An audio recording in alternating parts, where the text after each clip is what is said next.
Bob took away our scholarship, which we were kind of counting on. But then we remembered that we have a college fund with our dear financial advisor, Dawn. You don't have enough money. Okay. Right here. It says right here in this account, we have $401,000. Jackpot. You missed it. Nope. That says you have a 401k account. If you liquidate that right now, you'll have, maybe $5,000. So what happened to the other $396,000? Boom. Gotcha. What is wrong with the two of you? Welcome to Money Unplugged. I'm Chris Hill. Thanks for being here. Today on the show, it's part 2 of my conversation with Joe Saul-Sehy, the creator and co-host of Stacking Benjamins, one of the most popular and longest-running personal finance podcasts in the world. If you haven't listened to part 1 yet, I encourage you to do that first. But hey, if you're jumping in right now, here's what you need to know. Joe spent years as a financial advisor while also being quietly buried in debt. That's where we left off in the last episode. As we kick off this episode, he decides to come clean to the most important person in his life. So let's get back into it with Joe Saul-Sehy. How much did you and your wife talk about money before you got married? Not at all. Not at all. And I was horrible. Chris, those lessons with money at the Citadel, that lesson, credit card taken away, I didn't learn from that. I had another credit card that was taken away. By the time we got married, I had some pretty serious credit card debt that I did not really come clean with Cheryl about at all. And it's funny because I remember even our honeymoon, we went on our honeymoon and we did that all on credit cards because we had no cash. And I remember feeling guilty on my honeymoon. And I remember coming home and feeling more horrible, A, because I hadn't come clean about my problems with money. And then B, the fact that I now had brought along a passenger into my money issues. And then, by the way, it got worse. It didn't get better, it got worse. Then I become a financial planner, right? What a joke. I've got so much credit card debt. I'm absolutely rotten with money. I'm just a great storyteller. I can tell stories like nobody's business. Then I make money hand over fist, but I don't really know how money works. I know how sales work. And because of that, I'm learning money very quickly. But during my first year, I own a franchise. I work for myself. I am a captive agent with a 1099 income, meaning no taxes are withheld. Around April 7th or 8th, I take my taxes to a tax pro, a wonderful guy, but who did not know how to teach me about money. And I remember he gives me it back like on April 14th, right? Reasonable amount of time. And I owe a ridiculous amount of money. A, because I didn't understand how business worked. I didn't understand what I could write off. So I was paying a bunch of taxes that I didn't need to pay, but I didn't know how it worked. And I hadn't put any money aside. And he's like, I don't remember the amount. I think it was like $23,000. It's like, you owe $23,000 to the government. And I remember getting angry at him, Chris. I got angry at him. I said, how could you do this to me? How could you do? They told me you were good at this. As if it was his fault, right? We think, by the way, and you know this, people that don't know money think that I give my money to the person at H&R Block, one gives me a big refund, the other doesn't, and it's their fault. Like there's some kind of Right. It has nothing to do with that. If you do it right, it should be the same. But anyway, so I did then what any smart person would do. I'm a top financial planner at my firm. I didn't file my taxes. Smart. Didn't file an extension, just thought, if I ignore it, it'll go away, which, as you know, makes the problem much better. And for people that don't hear the dripping sarcasm, that's huge dripping sarcasm. So I mean, cut to the chase for me here. Like, what is the reckoning like? Yeah.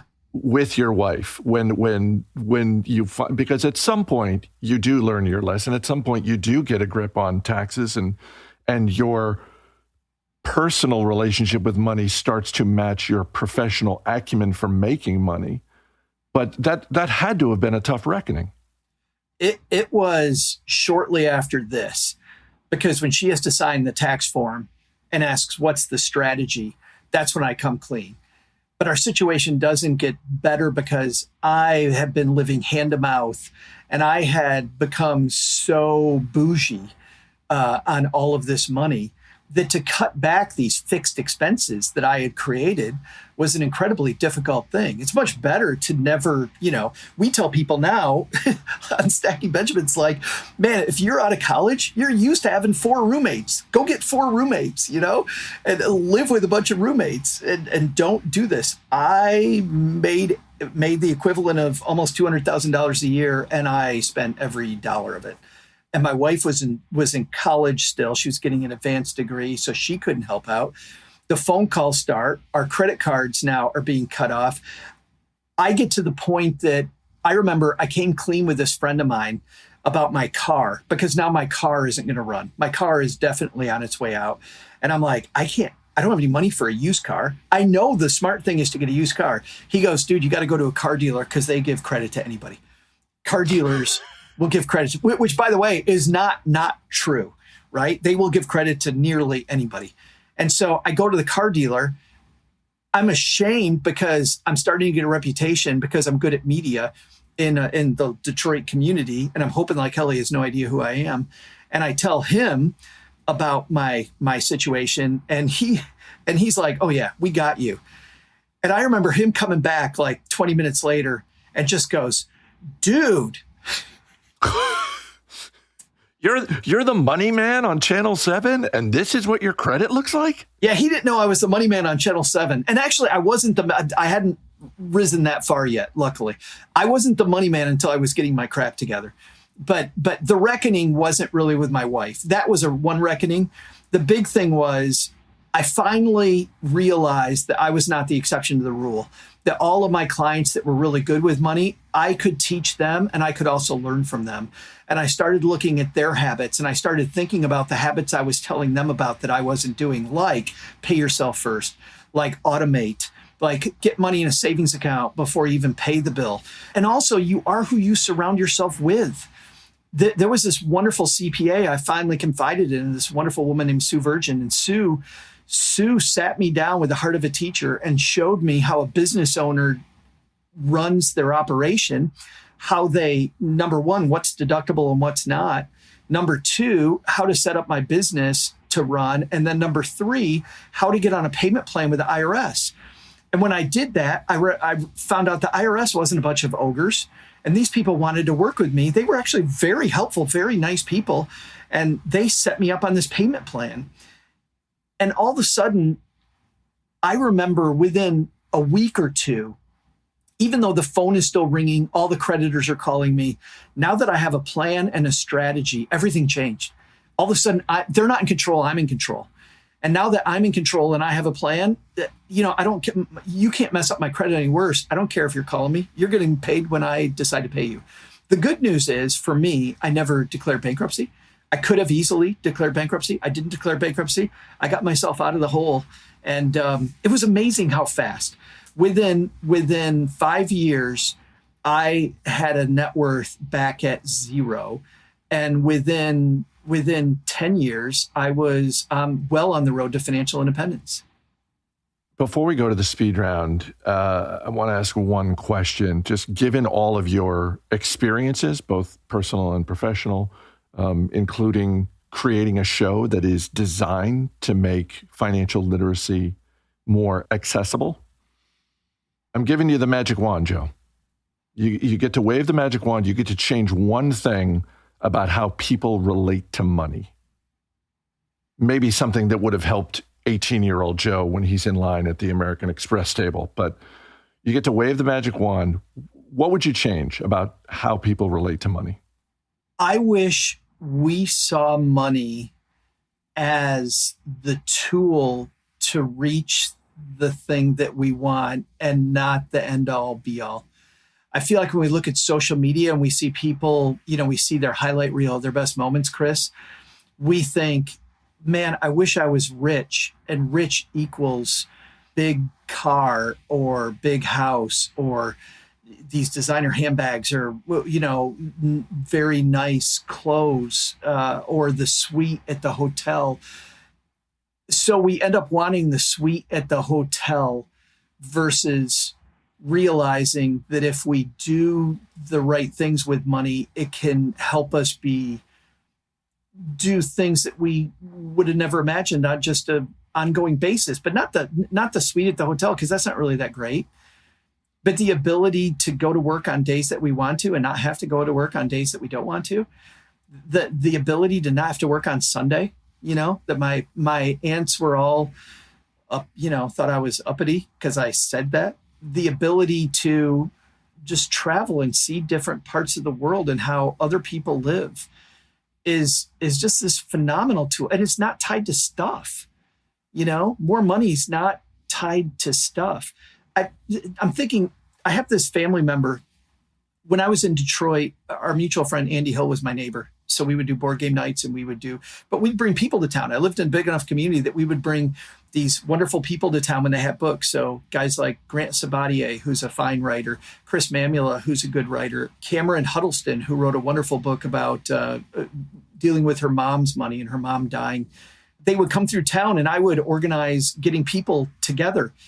And I have this one family member who's really bad with money, like I was, really, really bad with money. And I just wanted her to come and see how ordinary, Chris, these people were. And no offense to Chris or Grant or Cody Berman or any of the people that came through town, but they're not special. They're people like you and I who are doing these wonderful things that a lot of people want to do. And it's only because of these little tricks that you learn, these little things that you learn. And just to bathe in that and be around those people, I think is really what started lighting me up when I got to the financial media side more. And I started interacting with these people. When I was a financial planner, my wife didn't want to go to anything. Cheryl didn't want to go to any of the stuff because half of the financial advisors were money grubby, slimy people that she did not want to be around. And by the way, I like financial advisors. I'm not anti-financial, but I think we need to surround ourselves with smart people. So I'm not anti that. But a lot of people in that industry were and still are. When I went to financial media side, Chris, these people are all passionate about it. She wants to meet everybody, like every single person. So I'm telling this family member, I'm like, you got to come to this stuff. You got to come. She would never, ever come. And she does the dumbest things with money. She does the dumbest things with money. My book signing, when I was going around the nation a few years ago with my book stacked, we came to Detroit. We had this wonderful event. She shows up drunk with her husband. Afterwards, just as we're closing down, and her husband goes, we skipped the boring part. I just wanted to get your signature. I know they're not going to open the book, which is funny as all get out, right? The book, it is. I'm proud of the fact I wrote it, but I think it's entertaining for people who don't know money. The event we had was entertaining for people. We laughed our heads off for an hour with these people talking about the stuff we all mess up with money. Man, I wish I could wave that magic wand. I wish I could make people like her realize when she tells me over and over that they can't go on nice vacations or why they have to work so much overtime or why they have to do the things they do. I'm like, if you would just come to these events, if you just bathe them a little bit, that's the magic wand.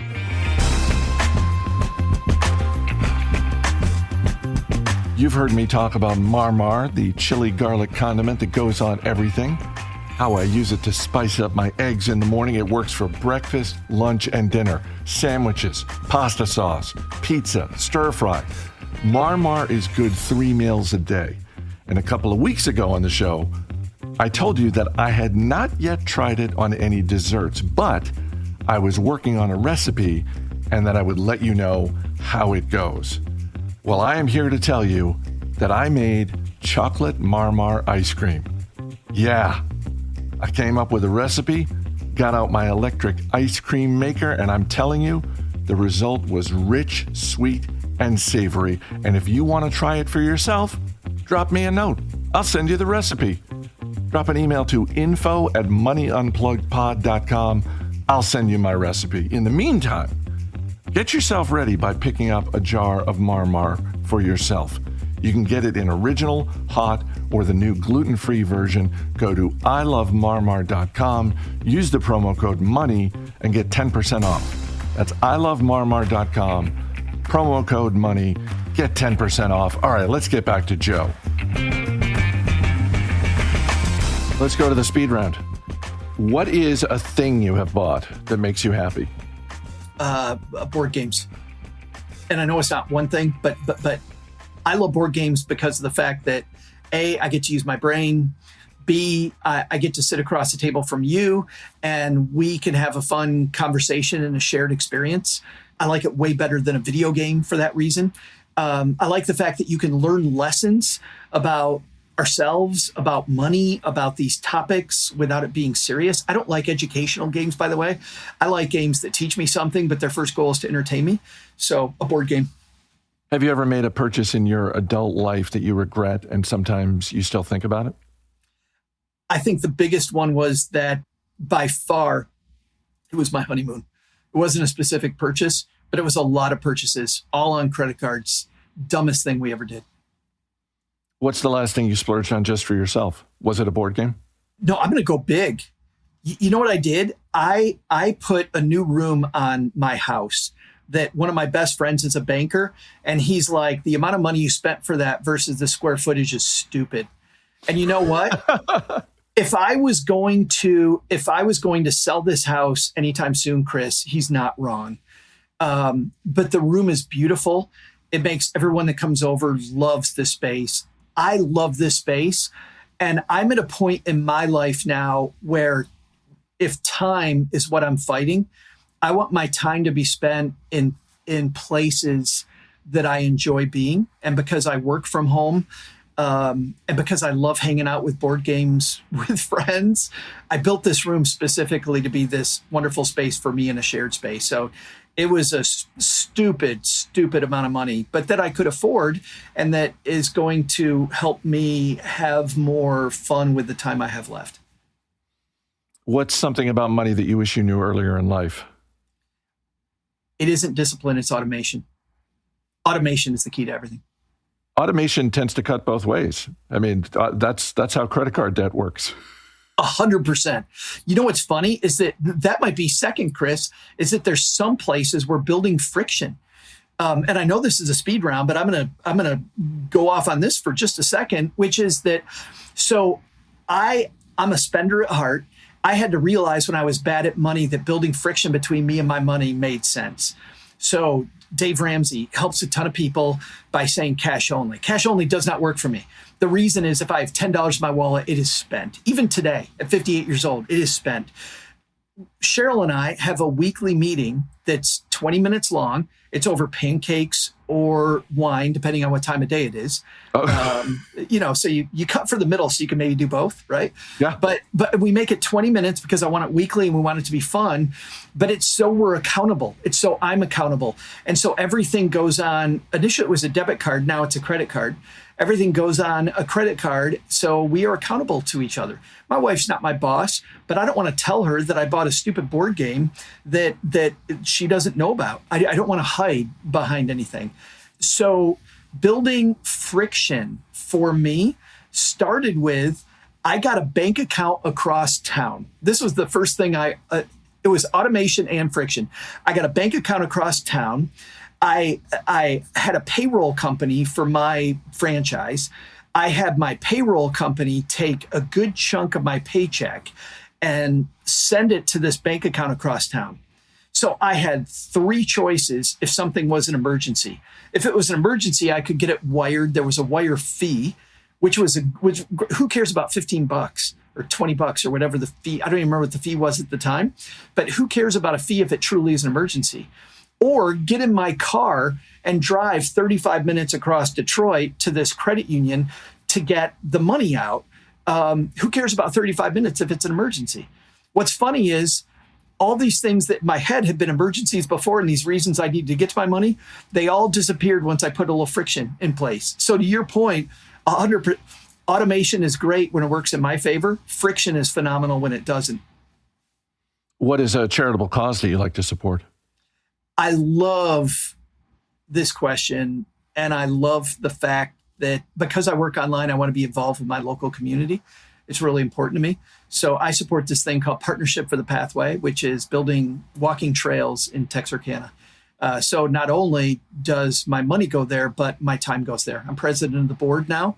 I've helped our founders kind of retire out of it, which is a great story. And our town in Texarkana has gone from a town that didn't have any respect for walking trails at all. I had so much friction around how this could be a low-cost way to beautify our city, to now we truly have a movement going on in Texarkana where I feel like everybody wants it. We want more of these beautiful areas. That's great. Do you have a favorite movie or TV series that has money as a through line? I already told you about Wall Street, so I'm going to give you one. There is a show, it was on Netflix until about 2 weeks ago, which drives me crazy. So I don't know how you find it now, but it was this great documentary called Join or Die. I've heard about that. It is how important to us as I research retirement, and my next book is on retirement. But it's all about, Chris, we solve too often for the wrong things, and solving for happiness is a big thing. We solve for longevity. We solve for health. We solve for more money, especially here. We solve for, so we're obsessed with safe withdrawal rate. We're obsessed with IRMA. We're obsessed with when to take our distributions, partly because of IRMA, partly for other reasons, like how do I get more money? We want to maximize our money. Yet when we end up dying alone and we atrophy. And so if we are truly thinking about retirement, money's a huge component of it, and so is health. But first, how are we happy as human beings? And it turns out that we need our local community we need it a lot. So things like geo arbitrage that we take for granted in the personal finance community, I'll just move to Portugal. Yeah, that doesn't work as well as we hope it would if we don't do it the right way. So Join or Die, I think, can speak to a lot of us money nerds about how to craft a retirement that really is going to be one that we love. Yeah, I heard someone describe it as join a club and you'll live longer. It's crazy. Even for people like me, I play an extrovert. Everybody thinks I'm an extrovert. I'm 100% introvert. I'm loving hanging out with you, Chris, but I can't wait till we're done and I'm sitting here by myself for an hour. Like it's 100%. But even for people like me, I need my community. And I realized, and that's why, by the way, I started tying my charitable giving to local organizations, was because I realized I need to be a part of this place, even though I work online.